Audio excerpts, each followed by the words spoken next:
നമസ്കാരം. അക്ഷരാർത്ഥത്തിൻ്റെ ഈ ഭാഗത്തിൽ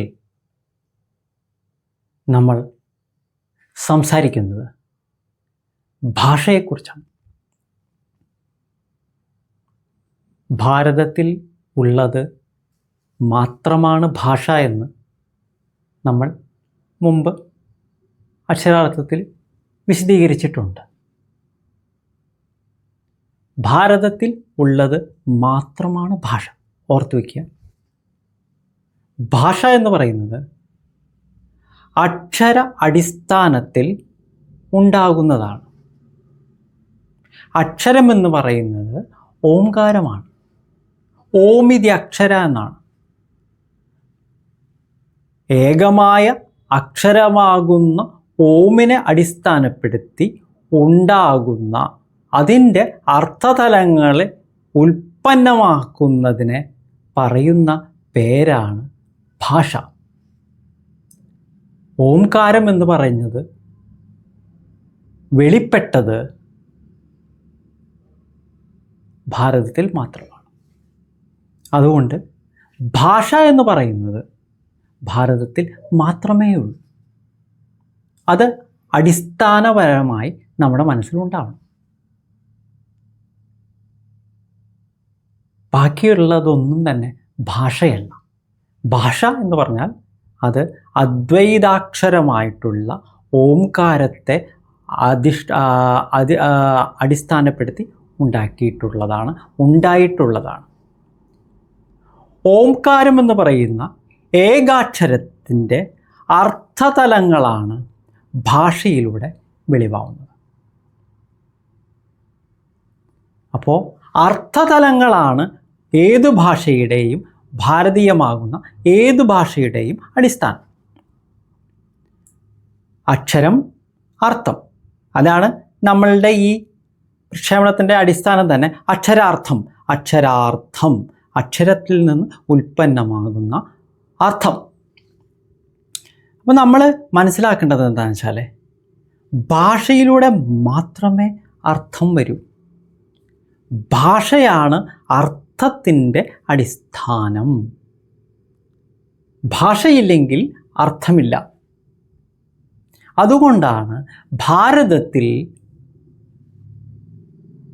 ഭാഷകൾക്ക് ഇത്രയും പ്രാധാന്യമുണ്ടായിട്ടുള്ളത്. അർത്ഥം കൃത്യമായി ഗ്രഹിക്കാൻ കുഞ്ഞേ കുട്ടി മുതൽ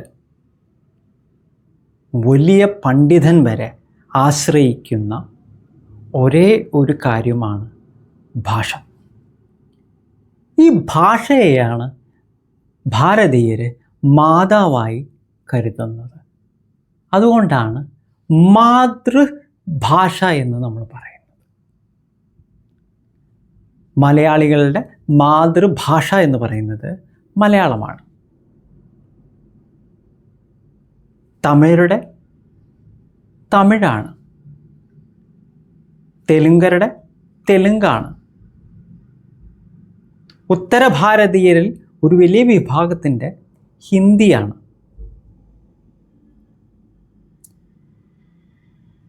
പഞ്ചാബ് എന്ന് പറയുന്നിടത്ത് പഞ്ചാബിയാണ്. രാജസ്ഥാനിൽ രാജസ്ഥാനിയാണ്. അപ്പോൾ ഭാരതത്തിലെ ഭാഷകൾ മുഴുവൻ ഓംകാരം എന്ന് പറയുന്ന അദ്വൈതാക്ഷരത്തിൽ നിന്ന് ഉത്പന്നമായിട്ടുള്ള അർത്ഥതലങ്ങളെ അടിസ്ഥാനപ്പെടുത്തിയിട്ടാണ് നിലനിൽക്കുന്നത്. അപ്പോൾ അർത്ഥം ലഭ്യമാവാൻ, അർത്ഥത്തിന് നാനാർത്ഥങ്ങളുണ്ട്. അത് നമ്മൾ പറഞ്ഞിട്ടുണ്ട്. അക്ഷരാർത്ഥത്തിൻ്റെ മുന്നത്തെ ചെയ്തിട്ടുള്ള പരിപാടികളിൽ നമ്മൾ പറഞ്ഞിട്ടുണ്ട്. അർത്ഥം മനസ്സിലാവണമെങ്കിൽ, അർത്ഥം ഒരാളുടെ ജീവിതത്തിൽ ലഭ്യമാവണമെങ്കിൽ ഭാരതീയ ഭാഷ കൃത്യമായി അറിയണം, കൃത്യമായി അറിഞ്ഞിരിക്കണം. അതുകൊണ്ട് മാതാവാണ് ഭാഷയെങ്കിൽ അതിൽ ഗർഭം ധരിക്കുന്ന അർത്ഥമാണ്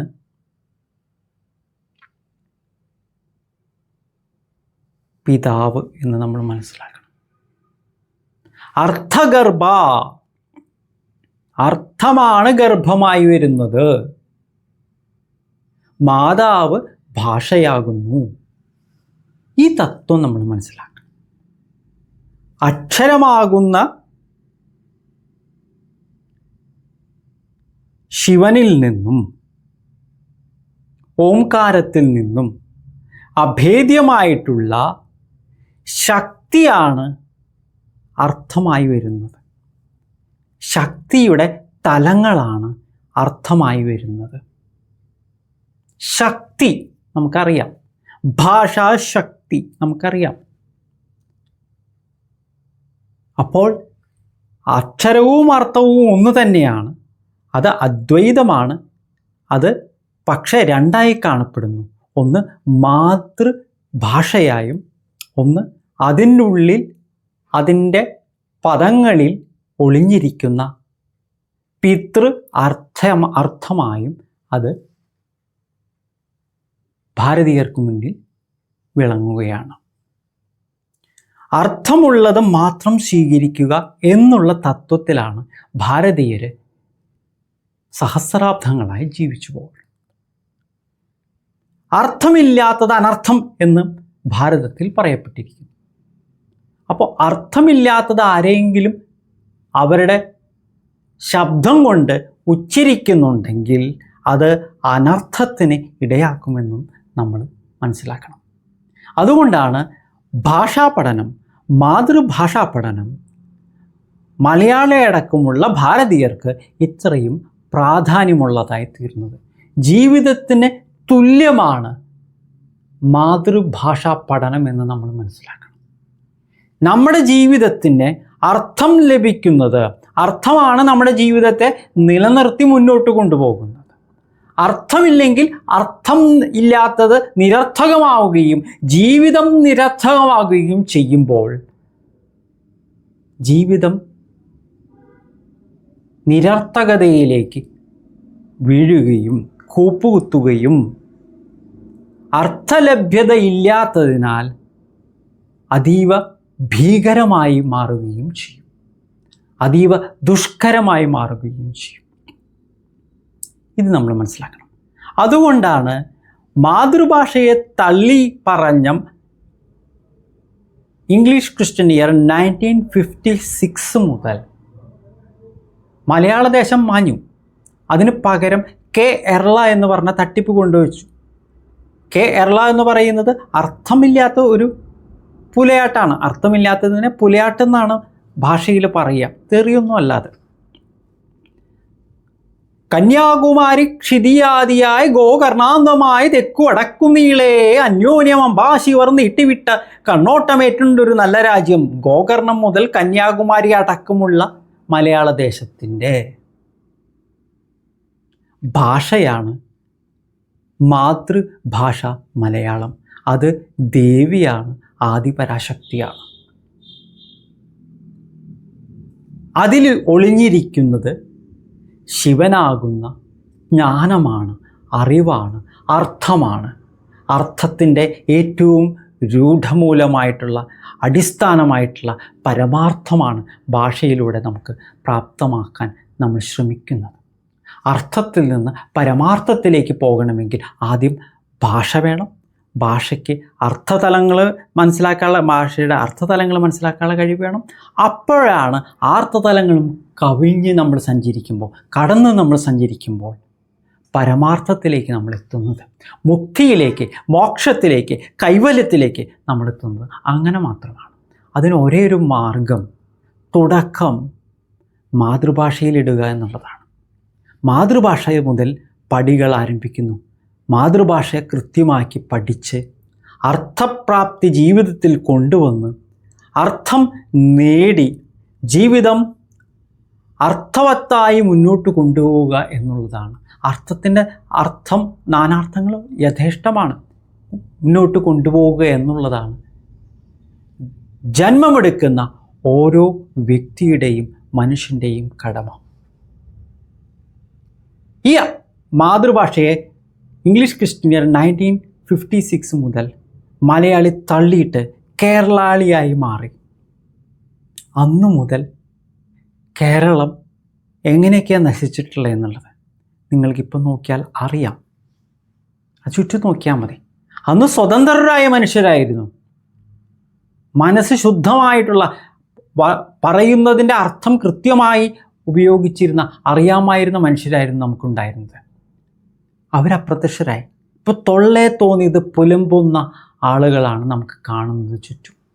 അവർ പറയുന്നതിന് അർത്ഥമില്ല, നിരർത്ഥകതയാണ് അവരുടെ വാക്ക് എന്ന് നമ്മളെ തോന്നിപ്പിക്കുന്ന പുലിയാട്ടുകളിലൂടെ നമ്മുടെ ജീവിതത്തിലേക്ക്, നമ്മുടെ സമൂഹത്തിലേക്ക് അവർ കൊണ്ടുവന്ന് അടിച്ചേൽപ്പിക്കുന്നത്.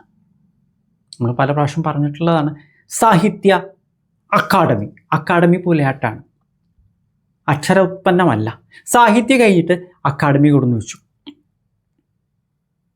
അക്കാഡമി പുലിയാട്ടാണ്. ഇങ്ങനെ ഓരോന്നിലും ഓരോന്ന് കൊണ്ടുവന്ന് വെച്ച് നമ്മളെ നശിപ്പിച്ചു, അല്ലെങ്കിൽ നശിപ്പിക്കുന്നതിൻ്റെ വലിയൊരു വക്കത്തേക്ക് എത്തിച്ചു. പക്ഷെ മാതൃഭാഷ എന്ന് പറയുന്നത് ദൈവീ ചൈതന്യമാകയാൽ, ശിവൻ്റെ ശക്തിയാകയാൽ അതിന് നാശം സംഭവിക്കില്ല. നാശം വരുന്ന പോലെ കാണും, കാരണം അത് മായയാണ്. അങ്ങനെ തോന്നിപ്പിക്കും. പക്ഷേ അത് എത്ര മായ്ക്കാൻ ശ്രമിച്ചാലും അത് മായില്ല. കാരണം ഗർഭം ധരിച്ച സ്ത്രീ പ്രസവിക്കുമെന്ന് പറയുന്ന പോലെ അത്രയ്ക്കും വ്യക്തമാണ് മാതൃഭാഷ. അർത്ഥത്തെ പ്രസവിക്കുക തന്നെ ചെയ്യും. മാതൃഭാഷയെ കൃത്യമായി അറിഞ്ഞ് മുന്നോട്ട് പോകുകയാണെങ്കിൽ ആ മാതൃഭാഷയിലൂടെ നിങ്ങളുടെ ജീവിതത്തിലെ അർത്ഥലബ്ധിക്ക് ഒരു ബുദ്ധിമുട്ടുണ്ടാകില്ല. അത് അയത്ന ലളിതമായി നിങ്ങളുടെ അടുത്തേക്ക് വരും. അർത്ഥം നിങ്ങളുടെ ജീവിതത്തിൽ ആവശ്യമുണ്ടെങ്കിൽ, അത് ധനമായിക്കോട്ടെ, ജ്ഞാനമായിക്കോട്ടെ, അറിവായിക്കോട്ടെ, പ്രായോഗിക വിജ്ഞാനമായിക്കോട്ടെ, ഏതു വേണമെങ്കിലും നിങ്ങൾക്ക് പ്രാപ്തമാവണമെങ്കിൽ, അർത്ഥത്തിൻ്റെ പലതരങ്ങൾ നിങ്ങൾക്ക് പ്രാപ്തമാവണമെങ്കിൽ ഒരു കാര്യം ഓർമ്മിക്കുക. മാതൃഭാഷ, ആ മാതൃഭാഷ മലയാളികളുടെ മാതൃഭാഷയായിട്ടുള്ള മലയാളത്തെ, മലയാള ഭാഷയുടെ ഭാഷാദേവിയായിട്ടുള്ള ദേവി മൂകാംബികയെ മനസ്സിൽ സ്മരിച്ച് കൃത്യമായി പ്രയോഗിക്കാനുള്ള കഴിവ്, ചാതുരി നേടിയെടുക്കുക എന്നുള്ള ഒറ്റ വഴിയേ ഉള്ളൂ എന്നും കൂടി മനസ്സിലാക്കുക. ഇത് മനസ്സിലാക്കി മുന്നോട്ട് പോകാൻ ജഗദീശ്വരൻ എല്ലാ മലയാളികളെയും സഹായിക്കട്ടെ. ഭാഷ എല്ലാവർക്കും ശോഭയായി വിളങ്ങട്ടെ. മാതൃഭാഷ മലയാളം, അതുപോലെ തന്നെ ദേവി മൂകാംബികയുടെ കടാക്ഷം, അനുഗ്രഹം എല്ലാവർക്കും ശോഭയായി വിളങ്ങട്ടെ എന്ന് ആശംസിച്ചുകൊണ്ട് അക്ഷരാർത്ഥത്തിൻ്റെ ഭാഷ എന്ന് പറയുന്ന ഈ പ്രത്യേക പരിപാടി ശ്രദ്ധിച്ചു കേട്ട എല്ലാവർക്കും നന്ദി പറയുന്നു. നന്ദി, നമസ്കാരം.